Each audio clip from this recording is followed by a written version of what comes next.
Selamat siang. Assalamualaikum warahmatullahi wabarakatuh. Waalaikumsalam warahmatullahi wabarakatuh. Siang, Pak. Oke, ya. Sebelum kita mulai perkuliahan siang hari ini, mari kita berdoa terlebih dahulu ya. Berdoa menurut agama dan kepercayaan masing-masing. Berdoa dipersilakan. Berdoa selesai. Oke. Untuk absennya nanti ya, di akhir sesi perkuliahan, saya bagikan kodenya. Oke, siang hari ini merupakan perkuliahan terakhir kita ya di semester ini. Jadi Waalaikumsalam warahmatullahi wabarakatuh. minggu depan sudah mulai UTS ya, tanggal 13 kalau nggak salah. Jadi untuk seluruh perkuliahannya berakhir hari Rabu minggu depan gitu. Nah, siang hari ini untuk mata kuliah kecerdasan buatan di kelas Teknik Industri A ini 11. Nah,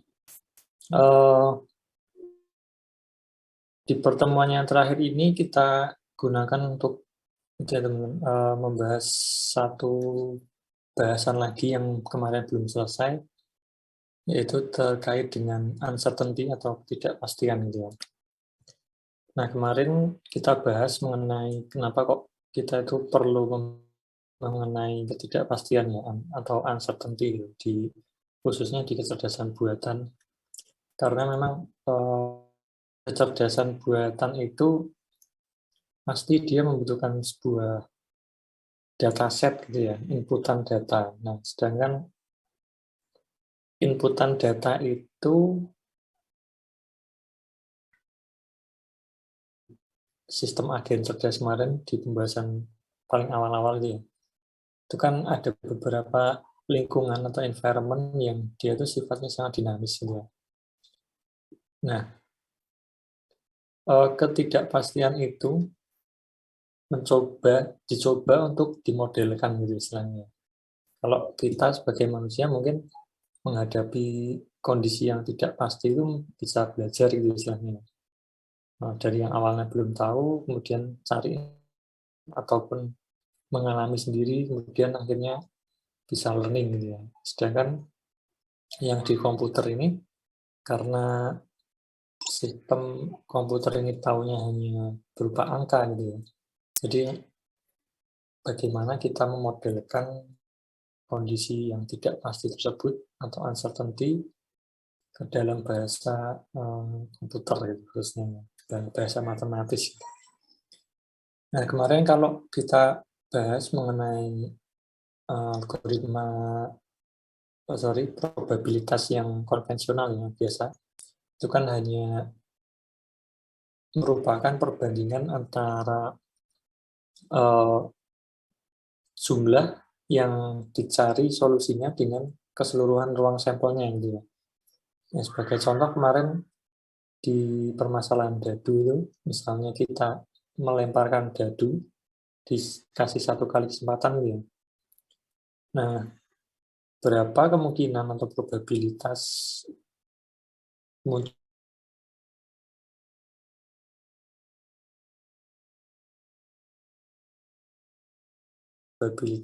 muncul angka dadu 4 dalam satu kali lemparan itu 1/6 gitu ya. Nah, karena mata dadunya yang 4 itu kan hanya ada satu sisi, sedangkan ruang sampelnya itu kan ada 6 gitu ya. Jadi mata dadu 1, 2, 3, sampai 6 gitu ya. Maka kemungkinannya adalah 1/6. Nah, siang ini kita lanjutkan mengenai naif Bayesian gitu ya. Jadi algoritma ini kemarin kan juga sudah saya jelaskan ya bahwa ketika kita mempunyai kemungkinan-kemungkinan gitu ya, itu kan kalau kita ataupun komputer itu harus bisa memilih ya di antara kemungkinan tersebut itu yang memiliki nilai yang paling bagus yang mana gitu ya. Nah, naif Bayesian ini merupakan algoritma yang digunakan untuk seperti itu. Jadi Nah, tapi dengan naive Bayesian ini dicari angkanya, dicari angkanya itu berapa yang paling besar, seperti itu. Nah, algoritma naive Bayesian ini juga sebetulnya boleh dibilang sebagai algoritma untuk klasifikasi gitu ya. Jadi memang nanti datanya itu dikelompokkan dulu gitu.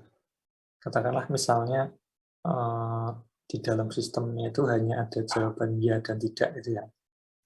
Nah, itu nanti naive Bayesian itu akan mengelompokkan dulu, diklasifikasikan. Jadi jawaban ya itu ada berapa, jawaban yang tidak itu ada berapa. Nanti ada contoh kasusnya ya, biar lebih ada gambaran gitu teman-teman. Nah, Bayesian classification ini didasarkan pada teorema Bayes yang memiliki kemampuan klasifikasi mirip dengan pohon keputusan, decision tree, neural network, dan juga neural network. Seperti itu. Nama Bayes ini itu biasanya dulunya itu merupakan nama penemunya gitu, Bayes kalau salah. Diambilkan dari nama penemunya.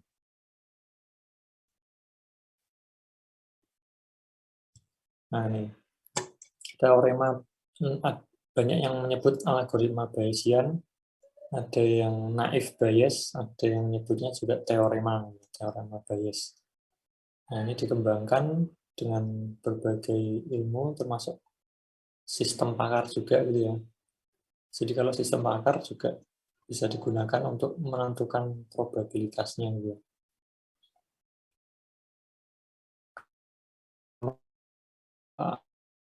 Poin pertanyaan dia yang diajukan ke user. Nah, dari kombinasi beberapa pertanyaan itu kan juga pasti akan kemungkinan yang sangat banyak gitu. Nah, dengan teorema Bayes ini bisa digunakan hal tersebut gitu ya. Dicari kecenderungannya atau kemungkinannya yang lebih besar itu yang mana gitu ya.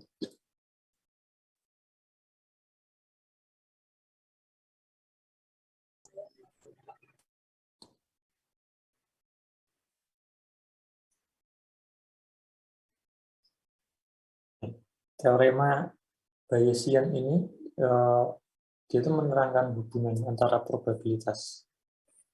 Ya, seperti yang saya contohkan tadi. Misalnya di dalam suatu sistem output-nya itu harapannya menghasilkan jawaban ya atau tidak gitu ya, output-nya. Ini contoh yang simpelnya aja. Jadi nanti si teorema ini apa ya, dulu. Jadi jawabannya itu perbandingannya berapa. Jadi ianya nanti dijumlahkan, jawaban yang iya itu ada berapa, dibagi dengan seluruh jawabannya ada berapa gitu. Nanti yang tidak juga dilakukan perhitungan seperti itu. Jadi nanti dicari keterhubungannya antara kedua jawaban tersebut gitu ya. Nah, kalau di dalam sistemnya itu ada lebih dari dua output, bisa selain dia tidak, mungkin ada beberapa opsi yang lain, tentu saja nanti akan lebih kompleks lagi gitu ya, perhitungannya di teorema Bayesian.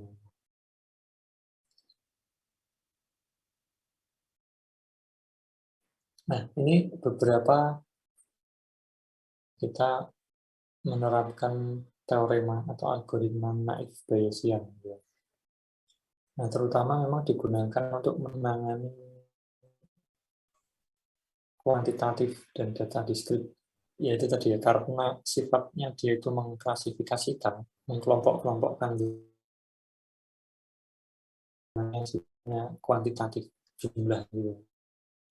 Kemudian kuat untuk titik noise, jadi isolasi. Misalkan titik yang dirata-ratakan.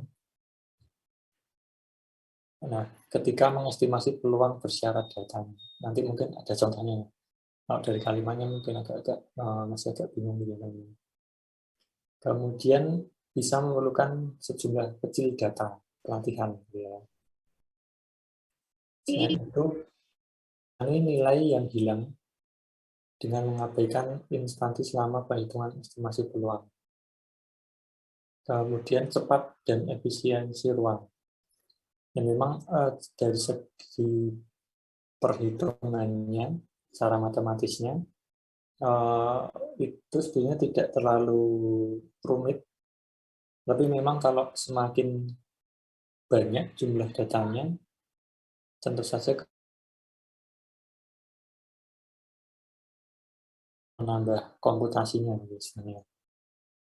Kemudian kokoh terhadap atribut yang tidak relevan, terhadap noise, boleh dibilang seperti itu.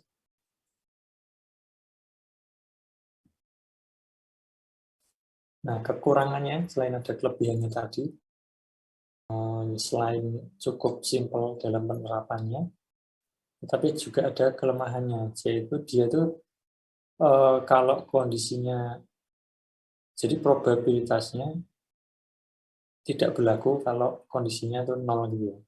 Karena nanti ya kalau dikalikan 0, berapapun kan pasti 0 juga gitu. Nah, kemudian mengasumsikan variabel bebas. Nanti ada penjelasannya juga yang lebih gitu ya, di perhitungannya. Gitu. Nah, ini secara rumus matematisnya seperti ini.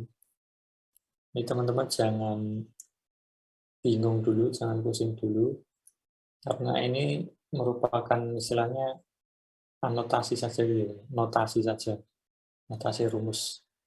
Nanti untuk step by step cara perhitungannya kita bahas di slide selanjutnya. Gitu. Kayak simbol-simbol seperti ini maksudnya apa gitu kan. Itu nanti kita akan bahas. Gitu ya.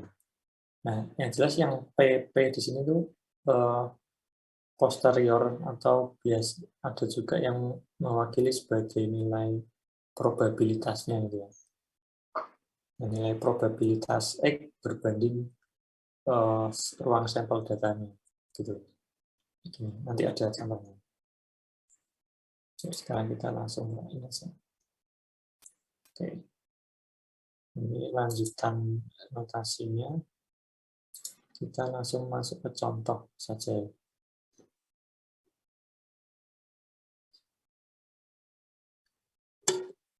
Nah, ini diberikan contoh untuk menghitung kerusakan pada laptop gitu ya, menggunakan metode atau algoritma naïve Bayes.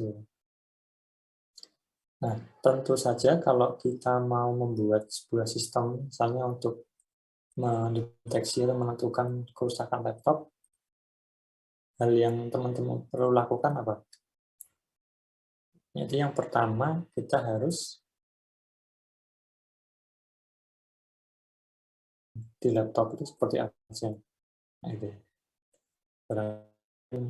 Keyboardnya yang sudah macet, atau mungkin RAM-nya mati, gitu-gitu ya. Layarnya sudah ada istilahnya thicknet, atau mungkin dead pixelnya, kayak gitu ya. Jadi seluruh data yang terkait dengan kerusakan laptop itu dikumpulkan terlebih dahulu gitu ya. Semakin lengkap itu akan si sistem atau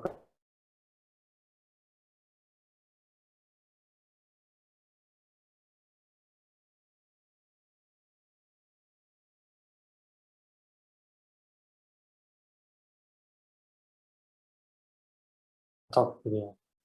Kemudian ini contoh datanya seperti ini.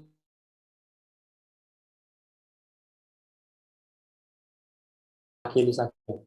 Satu itu sama dengan IC charger rusak gitu.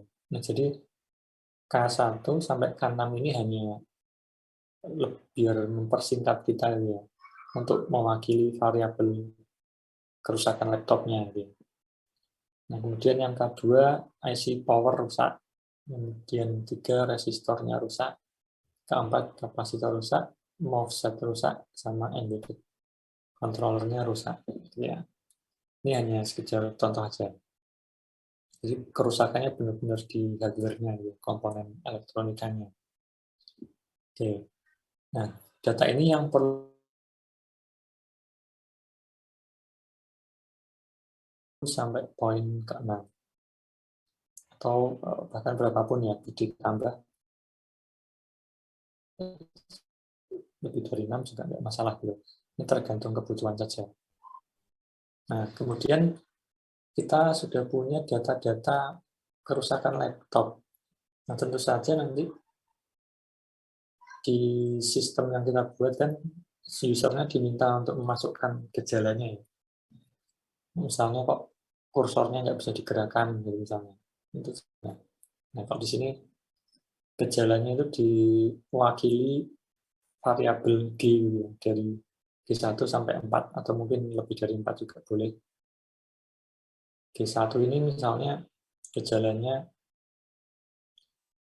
indikator pengisian baterainya ini enggak nyala contohnya. Kemudian gejala yang kedua, indikator pengisian baterai itu mati dan laptopnya nggak bisa dinyalakan. Kemudian G3, baterainya nyala, bisa dinyalakan tapi tidak tampil pada layar. G4, input seperti USB tidak berfungsi. Nah, kalau seperti ini kan kemungkinannya sangat banyak sekali kombinasinya gitu. Kerusakan ataupun gejalanya kan macam-macam ya. Nah, di sini keterangannya K itu kerusakannya apa, kemudian yang variabel G itu gejalanya. Ya. Nih, diwakilkan oleh dua variabel ini.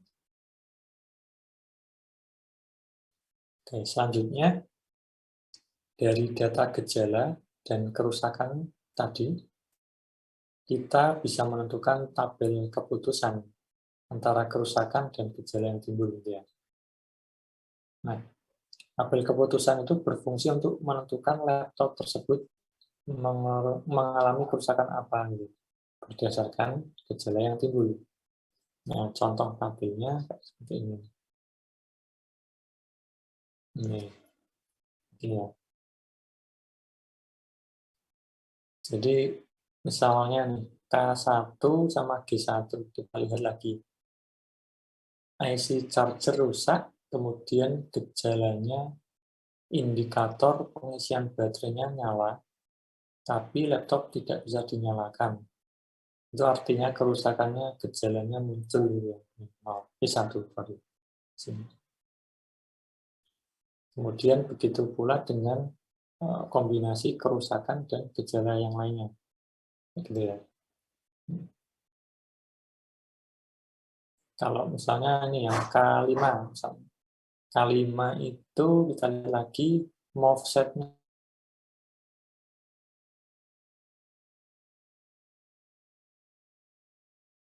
nol, gejala 4. Kalau offsetnya rusak, di USB tidak berfungsi gitu ya. Nah, cara bacanya seperti itu. Jadi ya, dalam hal ini diwakili oleh angka 1 dan 0 gitu ya, untuk merepresentasikan gejalanya. Gejalanya muncul atau tidak. Gitu. Jadi boleh dibilang menggunakan bilangan biner ya, 0 atau 1 saja.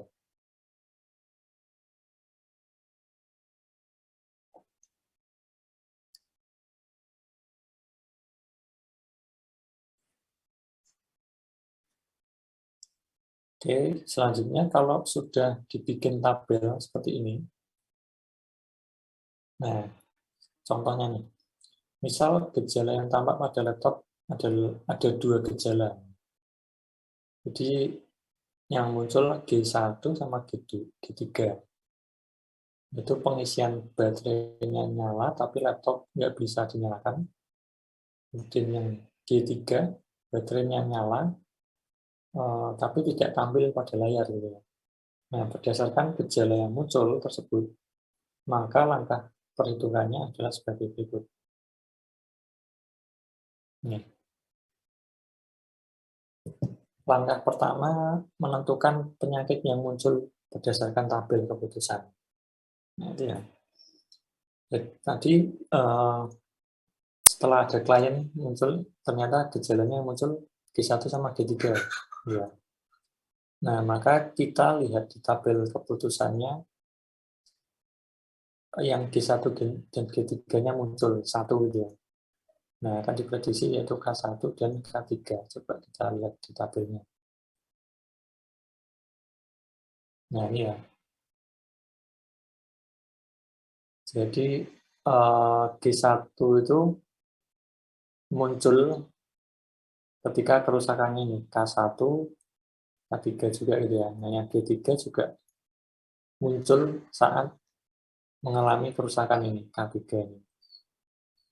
1 dan K3. Jadi kita cek lagi K1 dan K3 itu ya. Nah, karena pada K1 terdapat gejala 1 dan G3 yang bernilai 1 gitu ya. Yang pada K3 terdapat seperti itu. Nah, setelah kita ketahui seperti itu, tahap selanjutnya dihitung menggunakan algoritma Bayesian. Itu adalah menghitung nilai probabilitas gejala K1 dan K3. Itu.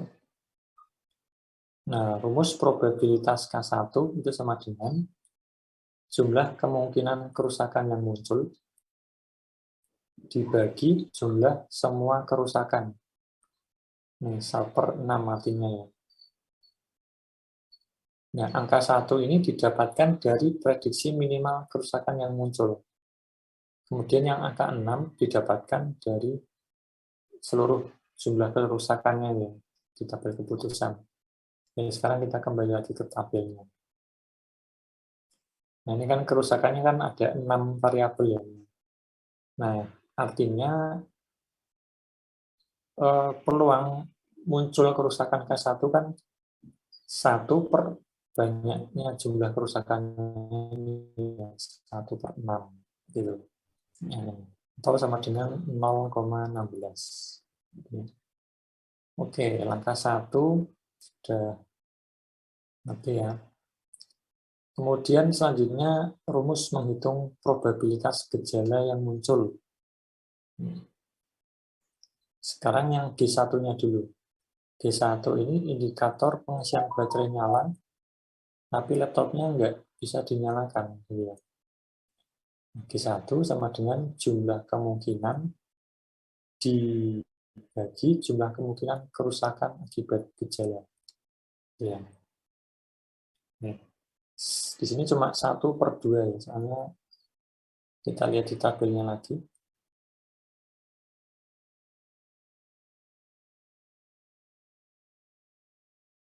Nah, tadi kan G1 kan hanya ada 1 gitu.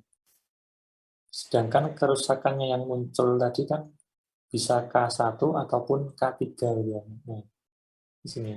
Jadi probabilitasnya untuk G1 itu 1/2, 0,5 gitu ya. Nah, indikator pengisian baterai nyala tapi tidak bisa tampil pada layar. Sama masih G3 dengan kerusakan akibat gejalanya per 2. Gitu. Jadi cuma K1 sama K3 gitu ya. Gitu.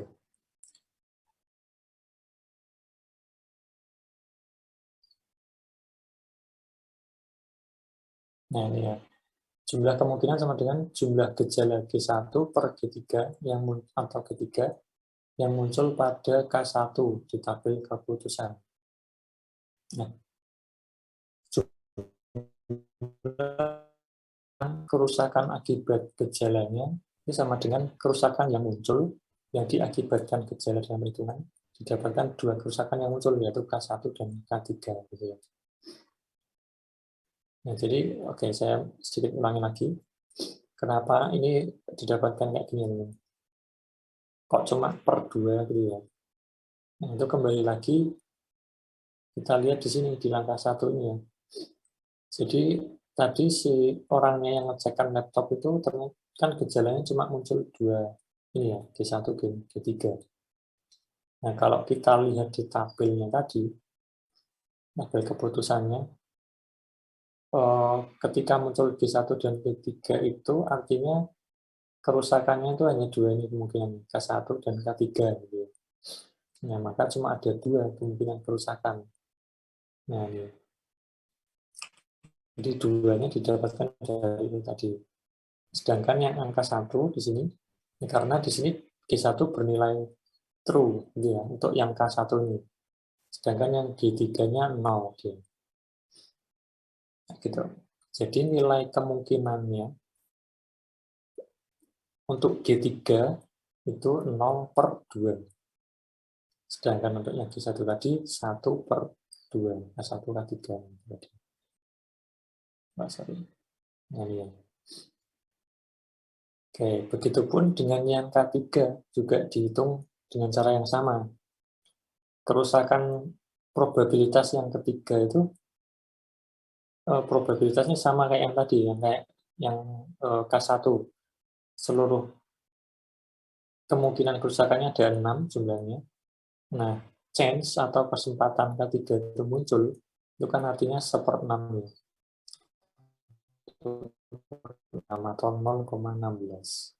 Nah, oke, selanjutnya dihitung lagi yang G1 dan G3-nya. Nah, itu. Nah, untuk yang G1 jumlah kemungkinannya 1/2. Nah, 0,5. Sedangkan yang G3 1/2 juga 0,5. Kita cek di tabelnya lagi. Nah, ini ya. Jadi di K3 G1-nya kan juga true kemungkinan munculnya. Jadi artinya 1/2. Itu kan dari kemungkinannya hanya K1 dan K3 gitu ya. Begitu juga yang G3 dia bernilai true juga. Artinya 1/2. Gitu.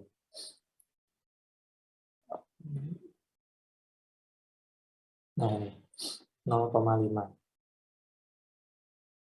Oke, sekarang kita udah dapat nilai probabilitasnya ini. Nah, kemudian selanjutnya di langkah yang ketiga, ini baru yang menentukan, menghitung nilai biasnya berdasarkan probabilitas kerusakan dan gejala yang timbul. Nah, dari nilai probabilitas di atas yang sebelumnya kita hitung, selanjutnya tahap perhitungan nilai bias dengan rumus sebagai berikut. Ini untuk kerusakan 1 dengan gejala G1-nya. Ya. Nah, perhitungannya seperti ini. 0,5 dikali 0,16. 0,5-nya didapatkan dari yang ini. 0,5 dikalikan dengan probabilitas K1-nya. Itu. Dibagi dengan 0,5 kali 0,16 plus 0,5 kali 0,16 juga. Di sini. Nah, setelah dihitung didapatkan angka 0,5. Nah, sedangkan untuk nilai probabilitas K1 dengan gejala G3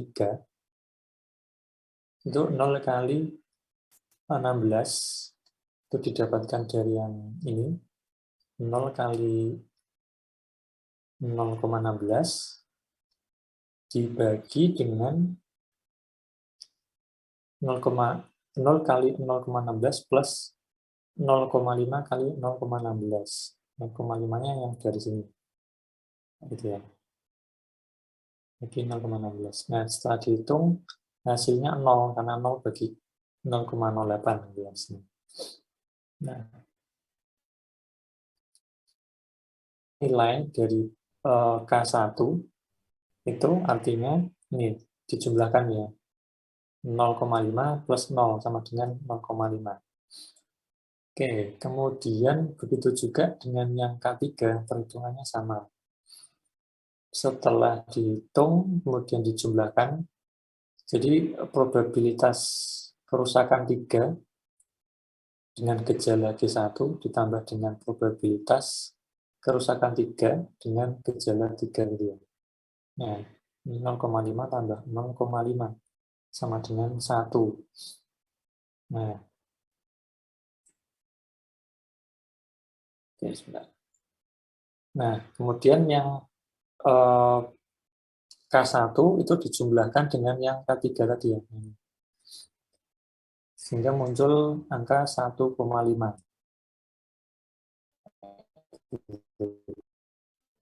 Sebentar. Dijumlahkan nilai bias K1 dengan K3. Oke, kemudian langkah keempat, menghitung persentase nilai prediksi kerusakannya. Nah, jadi dari perhitungan hasil total tadi kan dia dapatkan nilai 1,5 gitu ya. Nah, angka tersebut nantinya digunakan sebagai pembagi masing-masing nilai bias dari K1 dan K3, biar tahu persentasenya. Nah, contoh perhitungannya seperti ini. Nah, total bias K1 tadi kan 0,5 ya. Nah, 0,5 dibagi jumlah probabilitas K1 dan K3-nya, 1,5 tadi, dikali 100. Didapatkan angka 33,3. Kerusakan pada resistor atau K3, tadi kan jumlahnya 1 ya.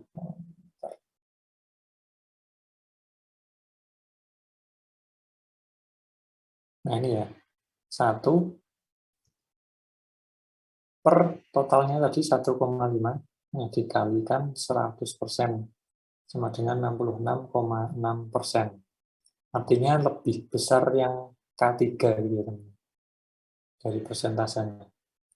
Nah, dari hasil persentase di atas, maka didapatkan nilai persentase tertinggi adalah hasil kerusakan yang didapatkan. Dengan demikian, kalau laptopnya tadi, si laptopnya orang yang itu ngecekkan komputernya ya, kan gejalanya muncul G1, indikator pengisian baterainya nyala, tapi laptopnya tidak dinyalakan. Tidak bisa dinyalakan. Ya. Kemudian gejala kedua itu indikator pengisian baterainya nyala, bisa dinyalakan tapi tidak tampil pada layar. Gitu. Nah, maka bisa diambil kesimpulan bahwa laptop tersebut mengalami kerusakan K3, yaitu kerusakan pada resistor. Kayak gitu. Ini yang akan dimunculkan oleh sistemnya nanti. Kalau teman-teman bikin software untuk misalnya untuk ngecek kerusakan laptop gitu ya. Karena kerusakan pada resistor tadi menghasilkan nilai persentase yang lebih besar gitu ya, dibandingkan dengan kerusakan yang lain, yaitu pada IC charger-nya. Gitu. Nah, jadi ya itu dengan kita mempelajari uncertainty dan algoritma naif Bayes ini, kita itu bisa menegaskan misalnya. Kan ini ada banyak sekali kemungkinan kerusakannya ya. Ada K1 sampai K6, kemudian nanti disaring hanya ada K1 dan K3. Nah, dari kedua itu nanti bisa disaring lagi kemungkinan terbesarnya itu apa gitu kerusakannya dari beberapa kemungkinan yang ada. Nah, maka perlu dilakukan pendekatan secara matematis, yaitu menggunakan algoritma naif Bayes gitu ya. Sehingga di sini dihasilkan 66,6% untuk kerusakan pada resistor. Gitu. Otomatis nanti si solvernya itu akan menghasilkan outputnya. Oh, ini kerusakannya pada resistornya, gitu misalnya. Nah, dengan punya sistem seperti ini kan jadi lebih, seorang teknisi laptopnya bisa lebih cepat mengambil tindakan ya, teman-teman. Nggak perlu lama ngecek satu-satu secara manual, itu tidak. Jadi bisa langsung menginputkan di softwarenya gejalanya ini, kemudian di oke gitu misalnya. Nanti langsung di softwarenya itu muncul beberapa alternatif barangkali buat kira-kira kerusakannya yang pertama ini, kedua ini, ketiga ini. Sehingga si teknisinya itu bisa langsung ngecek ke bagian-bagian yang direkomendasikan oleh softwarenya.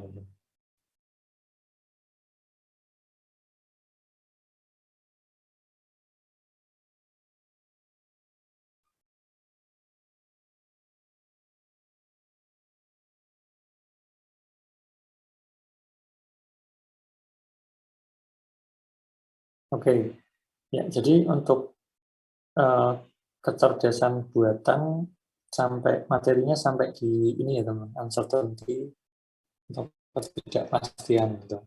Jadi memang karena teman-teman nggak praktek gitu ya. Nah, mungkin saya sedikit cerita gambarannya. Kalau memang kemarin kan kita di awal-awal banyak, saya sedikit review juga ya. Di awal-awal kita memang ketahui dulu bahwa konsep AI itu seperti apa.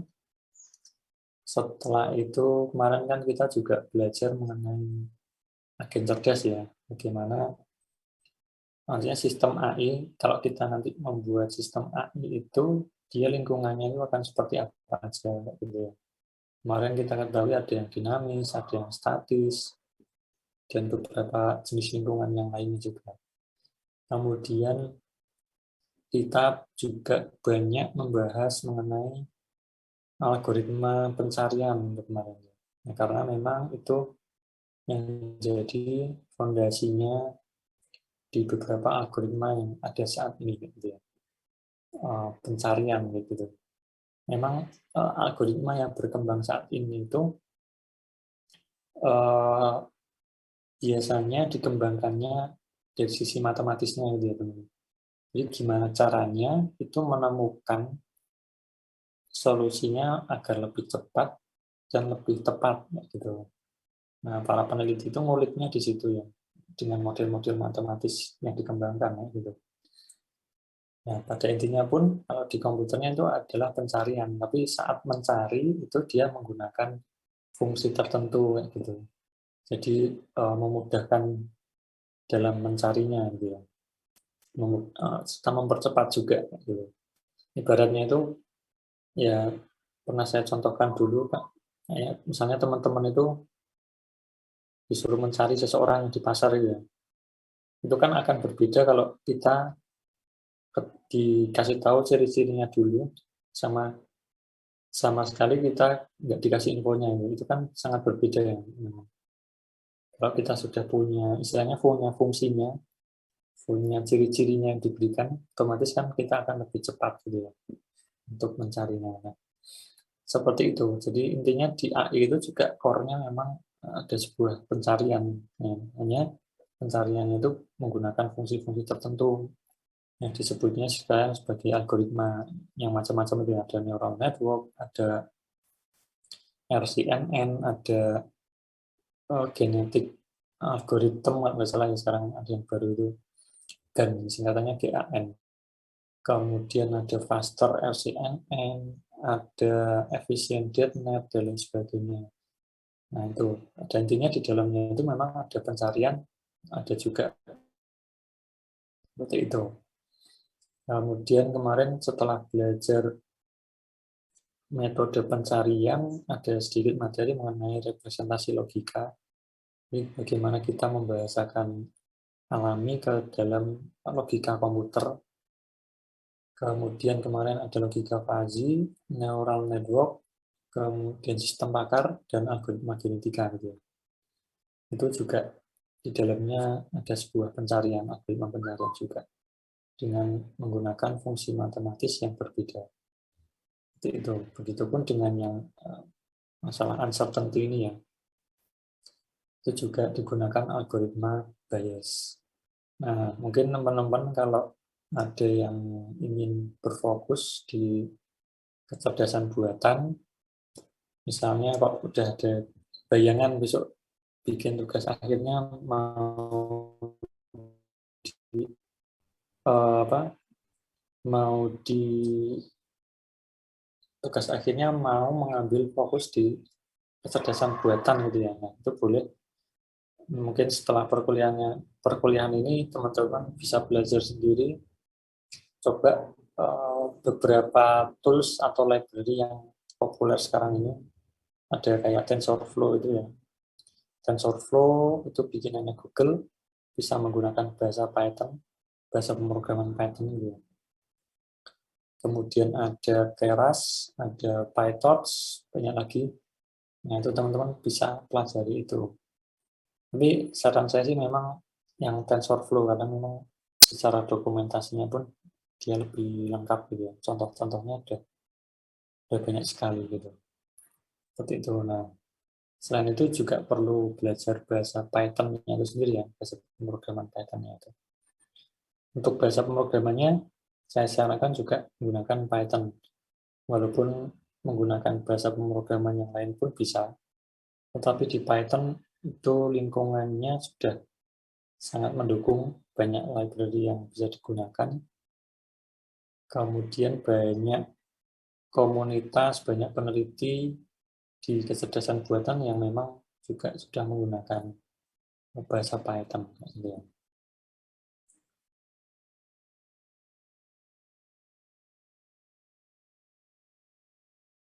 Oke, kurang lebihnya seperti itu materi kecerdasan buatan. Silakan kalau ada yang ditanyakan, monggo. Oh ya, saya punya itu nggak teman? Kemarin ada jam perkuliahan yang mungkin belum sempat saya isi, ada nggak ya? Apa perlu kita, kalau misalnya ada, apa perlu kita carikan jadwal penggantinya atau tidak? Sepertinya tidak ada, Pak. Tidak ada ya? Oke. Bentar.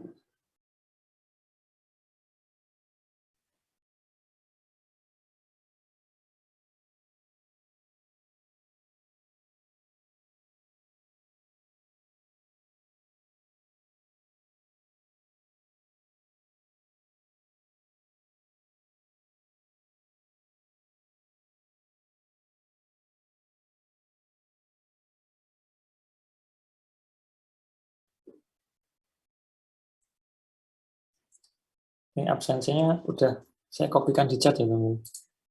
Silakan absen terlebih dahulu.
Untuk materinya, mungkin minggu-minggu ini saya akan bagikan ya teman-teman. Barangkali ada yang belum saya bagikan, nanti lewat di WhatsApp grup saja. Saya akan bagikan materinya. Nah, untuk UASnya, soalnya ya tidak jauh-jauh dari apa yang pernah kita bahas gitu ya. Mulai khususnya ya yang terkait dengan neural network, logika fuzzy, algoritma genetika, sampai yang satu ini dia itu di UASnya. Untuk format soalnya juga tidak jauh berbeda dengan yang UTS kemarin, jadi lebih ke penjelasan-penjelasan singkat seperti itu. Kemudian untuk tugasnya, untuk tugas setelah UTS ya, oke, mungkin saya sampaikan langsung aja ya. Bentar. Saya buatkan di e-learning terlebih dahulu.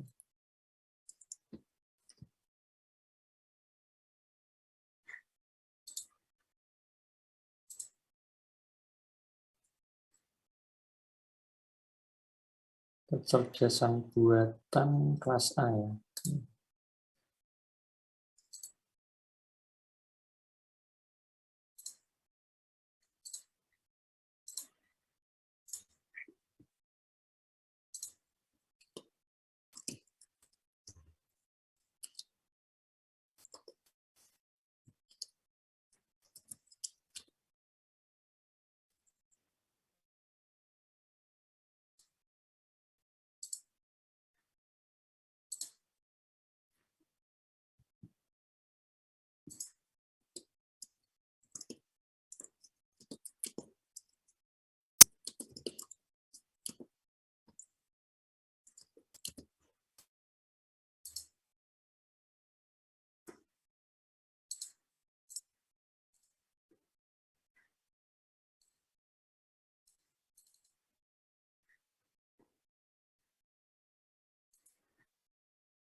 Oke, untuk tugas sebelum UASnya sama kayak yang tugas dulu tuh yang review jurnal.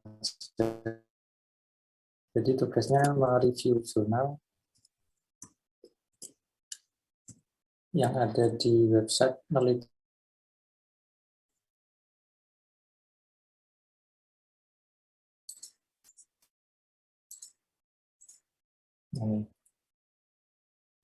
Review jurnal di teman-teman cari di websitenya meneliti.com/id.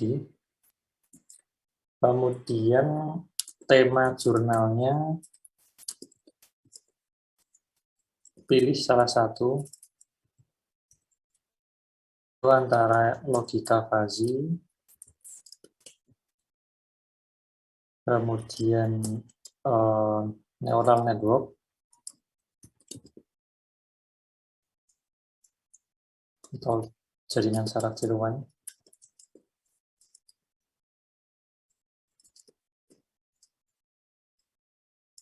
atau algoritma genetika, sama 4 algoritma naive Bayesian. Nah, ini teman-teman silakan cari jurnal salah satu aja ya. Bisa penerapan logika fuzzy, jaringan saraf tiruan, algoritma genetika, ataupun algoritma naive Bayesian. Gitu. Nah, nanti kemudian pembahasannya di dalam tugasnya itu nanti dituliskan judul jurnalnya. Tuliskan judul jurnal, kemudian algoritma yang digunakan apa,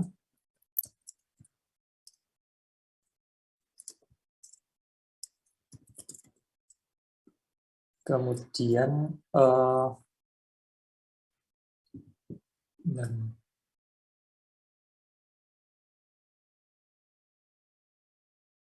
permasalahan yang ingin diselesaikan ya. Permasalahan yang ingin diselesaikan.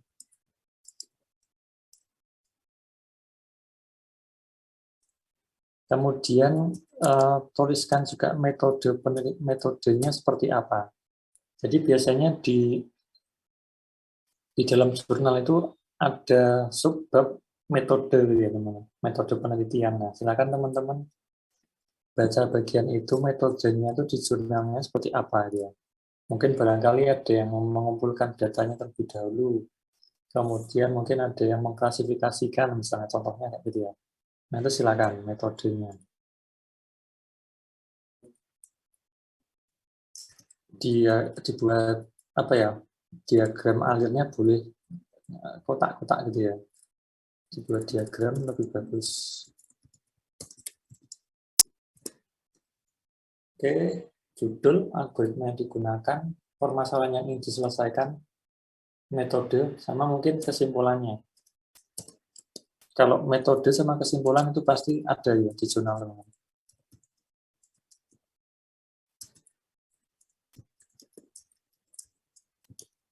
Kesimpulannya apa? Kan barangkali, oh ternyata dengan neural network yang diterapkan pada permasalahan untuk deteksi apa misalnya, ternyata didapatkan hasil akurasinya sebesar 80% gitu misalnya. Seperti itu ya. Oke, itu saja poin-poin pembahasannya. Kemudian dikumpulkan dalam format PDF. Gitu ya. Jangan lupa tuliskan namanya.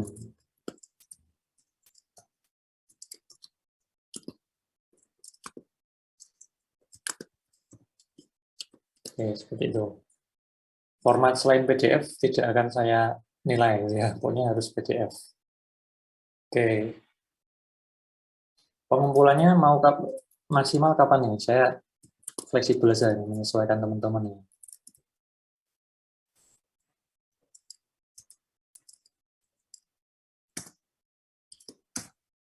Oke, biar tidak terlalu kalau hari Rabu minggu depan gimana? Nggak apa-apa ya? Nggak apa-apa, Pak. Bisa, Pak. Oke, Rabu itu tanggal berapa ya? 12 ya? 12 ya.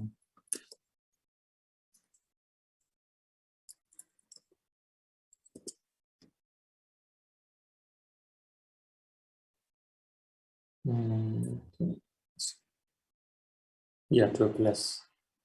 Tanggal 12 Januari 2022.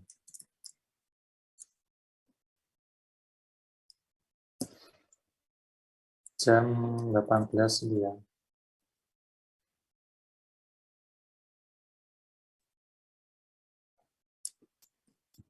Oke. Oke, itu ya teman-teman. Nanti mungkin setelah ini boleh silakan diekspor.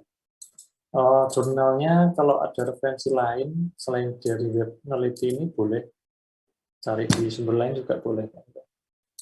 Ini saya contohkan salah satu jaringan syarat.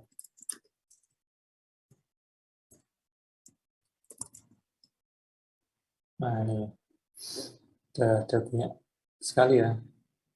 Pemanfaatan neural network perceptron pada pengenalan pola karakter nih misalnya. Contohnya.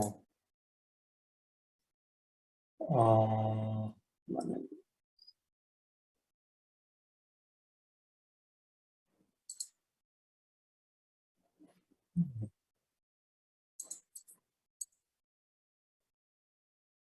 Kan judulnya berarti nanti disisikan ini pemanfaatan neural network. Kemudian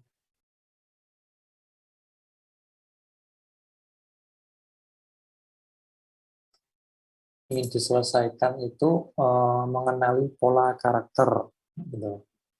Kemudian metodenya, coba ada metodenya. Ada beberapa ada yang menyertakan metodenya. Nah ini dijelaskan metode penelitian. Kemudian kesimpulannya apa? Kesimpulan nanti bisa dari hasil pembahasan ini. Kayak gini disertakan juga boleh, gambar-gambar hasil penelitiannya. Sama kesimpulan dari hasil percobaan. Nah, ini.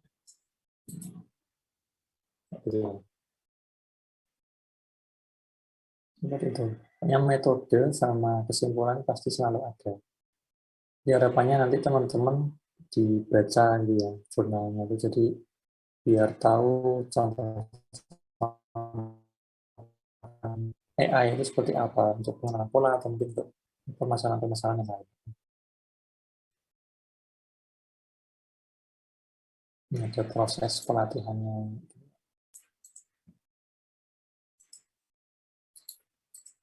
Kemudian masih banyak lagi nih. Jadi silakan nanti teman-teman explore gitu ya. Ambil salah satu tema saja.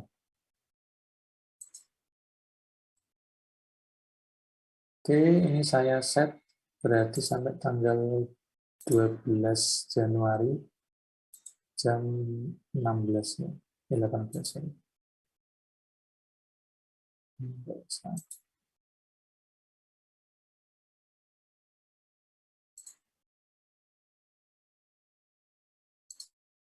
saja. Oke.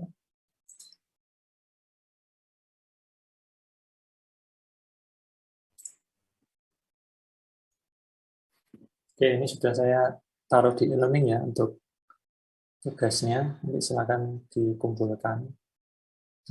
Masih ada 5 hari. Oke, ada yang ditanyakan lagi terkait tugasnya ataupun materi AI-nya, silakan ditanyakan.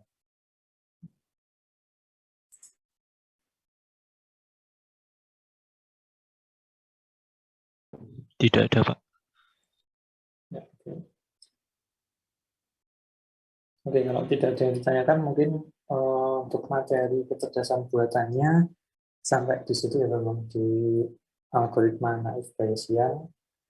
Jadi memang kalau kita belajar AI itu basisnya dari proses pencarian dulu gitu ya, algoritma. Nanti kalau silakan teman-teman yang ingin berfokus di AI untuk tugas akhirnya, nah silakan mulai belajar kayak tadi ya, framework TensorFlow, kemudian beberapa framework yang lainnya juga, sama bahasa pemrogramannya Python. Seperti itu. Baik, mungkin kalau tidak ada yang ditanyakan, kita akhiri sampai jam ini, jam 2 saja mungkin. Kita tidak sampai jam 2:30, ya, karena materinya juga sudah selesai. Ya, jadi memang ini pertemuan yang terakhir. Nah, diusahakan tugasnya dikerjakan, jadi supaya bisa dijadikan backup nilai ya, seandainya nanti UAS-nya kurang, tapi nanti tugasnya ternyata sudah mengumpulkan, nah itu biar bisa tetap mengcover gitu nilainya. Jadi bisa diusahakan minimal B gitu, setidaknya di mata kuliah ini. Seperti itu. Nah, mungkin nanti setelah berakhir perkuliahan di semester ini, kalau teman-teman masih ada yang ingin belajar AI, silakan kontak saya sewaktu-waktu, silakan Japri, boleh sharing-sharing. Kalau mau, mungkin yang ada di Jogja, kalau ingin ngobrol langsung, ketemuan juga boleh tentang materi AI-nya, silakan menghubungi saya. Gitu. Seperti itu, mungkin untuk mengakhirinya, kita berdoa terlebih dahulu, berdoa menurut agama dan kepercayaan masing-masing, berdoa dipersilakan. Berdoa selesai. Oke, terima kasih teman-teman yang sudah bergabung di perkuliahan ini di pemrograman, di kecerdasan buatan. Mudah-mudahan kita punya kesempatan lagi di mata kuliah yang lain ya, di semester depan gitu. Barangkali ada kurang lebihnya dalam saya atau kuliah kecerdasan buatan ini. Mohon maaf ya. Terima kasih sudah join di mata kuliah ini, dan mudah-mudahan nanti setelah UAS dapat hasil yang bagus juga gitu. Pokoknya asal mengumpulkan tugas, insya Allah hasilnya juga bagus gitu ya. Amin. Terima kasih, selamat siang. Assalamualaikum warahmatullahi wabarakatuh.